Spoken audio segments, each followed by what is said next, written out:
Plant FAQs. Aconitum Carmichaelii. FAQs about Aconitum Carmichaelii, a comprehensive guide. Aconitum Carmichaelii, commonly known as monkshood or wolfsbane, is a striking plant often admired for its deep blue to purple flowers and robust presence in gardens.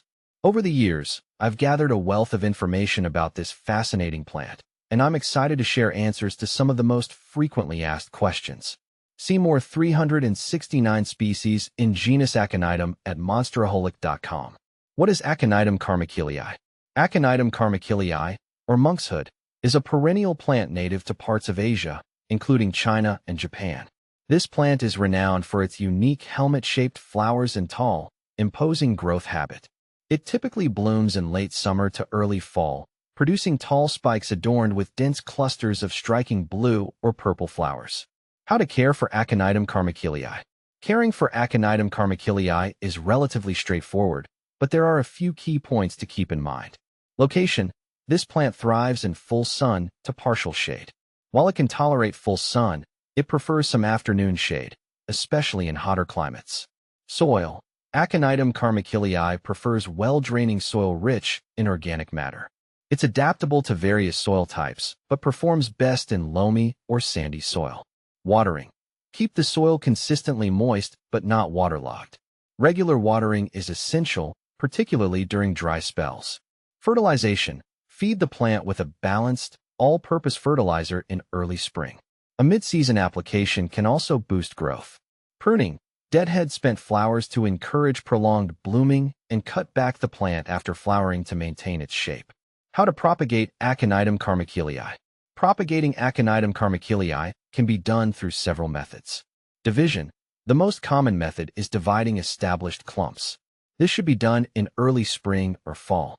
Gently separate the clumps into smaller sections, ensuring each section has healthy roots.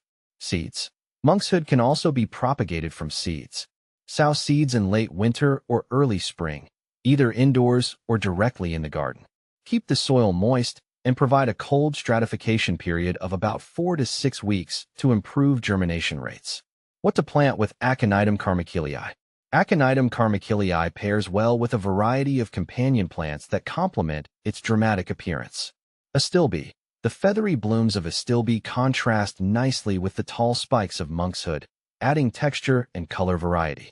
Hostis. The broad, lush leaves of hostis provide a great backdrop and help fill in the space around the aconitum. Echinacea. The vibrant flowers of echinacea offer a splash of color that contrasts well with the cooler tones of monkshood. Is Aconitum Carmichaelii toxic? Yes, Aconitum Carmichaelii is highly toxic. All parts of the plant, including the flowers, leaves, and roots, contain alkaloids that can cause severe poisoning if ingested. Symptoms include nausea, vomiting, and even cardiac issues.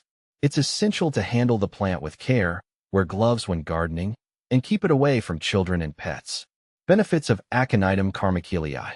Despite its toxicity, Aconitum Carmichaelii offers several benefits. Garden aesthetics. Its striking flowers and tall growth make it a focal point in any garden. It adds a dramatic touch to late summer and fall gardens.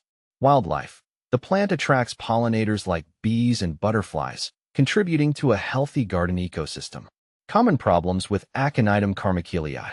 Like all plants, Aconitum Carmichaelii can face some issues. Powdery mildew. This fungal disease appears as a white, powdery substance on the leaves. Ensure good air circulation and avoid overhead watering to prevent it. Root rot. Overly wet soil can lead to root rot. Make sure the soil drains well and avoid waterlogging. Compare with other similar plants. Aconitum Carmichaelii is often confused with several other plants due to its similar appearance.